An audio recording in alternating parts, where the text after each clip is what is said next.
अस्सलामुअलैकुम, welcome to Shanaya news. उम्मीद करती हूँ आप सब खैरियत से होंगे। यूके की अहम तरीन अपडेट्स लेके आप लोगों के लिए हाजिर हुई हूँ। शामिल करेंगे कि इंग्लैंड मुलाजमीन के मज़े बड़ी सहूलत मिलने जा रही। अहम खबर, इंग्लैंड का बड़ा ऐलान आ ही गया। किस वीज़े में बड़ी रियायत की पेशकश। इंग्लैंड की हुकूमत का बड़ा ऐलान, इमिग्रेंट्स के लिए बड़ा फैसला कर दिया। हुकूमत ने दोनों अच्छी और बुरी खबर सुना दी, लेकिन किस हवाले से। तो इन तमाम खबरों की तफसीलात जानने के लिए आप सबसे यही रिक्वेस्ट करूंगी कि वीडियो को आखिर तक देखिएगा, वीडियो को शेयर कीजिए और लाइक कीजिए। और अगर आप में से हमारे चैनल पर कोई न्यू है तो चैनल को सब्सक्राइब कर लीजिए और साथ में बेल के आइकन को प्रेस कर दीजिए। टाइम को वेस्ट के बगैर बढ़ते हैं आज की अहम तरीन अपडेट्स की जानिब। आज की पहली और अहम खबर को शामिल करेंगे, जो कि इंग्लैंड मुलाजमीन के मज़े बड़ी सहूलत मिलने जा रही। मुलाजमीन के मज़े, बरतानिया का हफ्ते में 3 छुट्टियां देने पर गौर शुरू। बरतानिया की मायानाज जामियात ऑक्सफोर्ड और कैम्ब्रिज ने हफ्ते में 6 के बजाय 4 दिन काम पर ट्रायल का आगाज कर दिया है। पर सारे इदारे के मुताबिक बरतानिया की कैमरा साज कंपनी कैनन में अब मुलाजमीन हफ्ते में 5 या 6 दिन के बजाय पीर से जुमेरात यानी सिर्फ 4 दिन काम करेंगे। कैमरा बनाने वाली कंपनी ने ये इकदाम ऑक्सफोर्ड और कैम्ब्रिज यूनिवर्सिटी के ट्रायल का हिस्सा बनाने के लिए उठाया है। ये ट्रायल 6 महीने जारी रहेगा। हफ्ते में 4 दिन काम के ट्रायल का मकसद मुलाजमीन में औकातकारी की कमी से पैदा होने वाले मुस्बत तब्दीलियों और पैदावारी सालियतों में इजाफे का जायजा लेना है। हफ्ते में 4 रोज़ काम की मुहिम एक समाजी तंजीम ने चलाई थी, जिसके बाद ऑक्सफोर्ड यूनिवर्सिटी और थिंक टैंक भी इस मुहिम में शामिल हो गए। जामियात के इस मुहिम में शिरकत और तजावीज़ पर कैमरा साज याफ्ता अदारे कैनन ने 6 माह के ट्रायल का हिस्सा बनने का ऐलान किया है। बढ़ते हैं आज की अगली खबर की जानिब, जो कि इंग्लैंड का बड़ा ऐलान आ ही गया। किस वीज़े में बड़ी रियायत की पेशकश। इंग्लैंड हुकूमत की तरफ से जुम्मे के रोज बड़ा ऐलान किया गया, जिसमें उन्होंने वीजा रखने वालों के लिए बड़ी रियायत की पेशकश की है। यानी कि अब इंग्लैंड में रहने वाले ऐसे वर्कर्स जो टेम्परेरी वीजे पे हैं, तो अब उनके वीजे में एक्सटेंशन का बड़ा ऐलान कर दिया गया है। और ये सहूलत कौन सी वीजा स्कीम रखने वालों को दी जा रही है और मजीद इसकी वजह क्या है और ये एक्सटेंशन कब तक के लिए दी जा रही है, तो इस हवाले से तमाम तर इंफॉर्मेशन सामने आई है। तो इस न्यूज़ की तफसीलात के मुताबिक इंग्लैंड की हुकूमत ने टेम्परेरी वीजा स्कीम रखने वाले यानी कि वर्कर्स के लिए आखिरकार बड़ा ऐलान किया है कि जो वर्कर्स ज़राअत के शोबे में काम कर रहे हैं, तो अब उनके वीज़ों में 2024 के आखिर तक के लिए एक्सटेंशन कर दी गई है। और मजीद हुकूमत ने कहा है कि वो अगले साल 30,000 वीज़ों की पेशकश करेगी, जो वर्कर्स को फल सब्जियां यानी कि ज़राअत के शोबे में लेने के लिए और 6 माह तक बरतानिया आने के लिए वीज़ा जारी करेगी।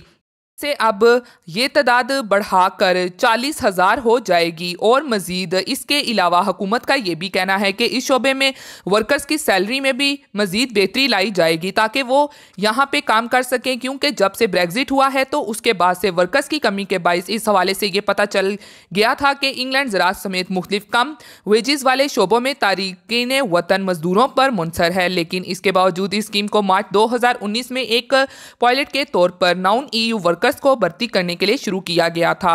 और फिर इसके बाद गुज़श्ता साल दिसंबर में 30,000 वीज़ों की दस्तयाबी के साथ इसमें तोसी की गई। और फिर हुकूमत ने सितंबर में ये ऐलान किया कि वो लारी ड्राइवरों और पोल्ट्री वर्कर्स के लिए 10,503 माह के वीज़ों की पेशकश कर रही है, ताकि ईंधन की सप्लाई और मुतल्लका सनतों को पहुँचने वाले बड़े खसारे को कम किया जा सके। बढ़ते हैं आज की अगली अपडेट की जानिब, जो कि इंग्लैंड हुकूमत का बड़ा ऐलान, इमिग्रेंट्स के लिए बड़ा फैसला कर दिया। इंग्लैंड में इस वक्त सबसे बड़ा मसला जो बना हुआ है, तो वो इमिग्रेंट्स का यूरोपीय यूनियन के रास्ते से इंग्लैंड में दाखिल होने का है। और अभी तक प्रीति पटेल और बोरिस जॉनसन की भरपूर कोशिशों के बावजूद वो इन लोगों को नहीं रोक सके। और जब से ब्रेग्जिट हुआ है, तो उसके बाद से बहुत ही बड़ी तादाद ऐसी थी जिन्होंने कश्तियों के जरिए इंग्लैंड का सफ़र किया। तो अब इस हवाले से इमिग्रेंट्स के लिए बड़ा और नया फैसला ये लिया गया है कि अब रॉयल नेवी के हवाले इंग्लिश चैनल को कर दिया गया है। यानी कि अब रॉयल नेवी जो है, तो वो अब इन इमिग्रेंट्स को कंट्रोल करेगी। और मजीद जो इंग्लिश चैनल का एरिया है, यानी कि फ्रांस और इंग्लैंड के दरमियान वाला समुद्री रास्ता जो है, तो अब उस एरिया को नेवी के कंट्रोल में कर दिया गया है। और जो कंट्रोल इससे पहले बॉर्डर फोर्स के पास था, वो कंट्रोल उससे ले लिया गया है। और अब ये कंट्रोल नेवी कितने अरसे के लिए करेगी, अभी तक इस हवाले से कुछ नहीं बताया गया, लेकिन कंट्रोल इनके हवाले कर दिया गया है, ताकि अब ये ऐसे इमिग्रेंट्स को देखेंगे जो इंग्लिश चैनल को पार करते हैं। तो अब इनको कैसे रोकना है, ये अब सारा काम इनके हवाले कर दिया गया है। बढ़ते हैं आज की अगली खबर की जानिब, जो कि हुकूमत ने दोनों अच्छी और बुरी खबर सुना दी, लेकिन किससे मुतालिक। के हवाले से इटली के लिए अच्छी और बुरी दोनों खबरें आ गई हैं। आलमी अदारा सेहत WHO ने इटली में कोरोना वबा के हवाले से अहम रिपोर्ट जारी कर दी है, जिसमें इटली में रहने वालों के लिए अच्छी और बुरी खबर दोनों मौजूद हैं। इस वक्त इटली में वबा अपने अरूज के करीब है और वायरस के फैलाव की शरह भी बहुत ज्यादा है।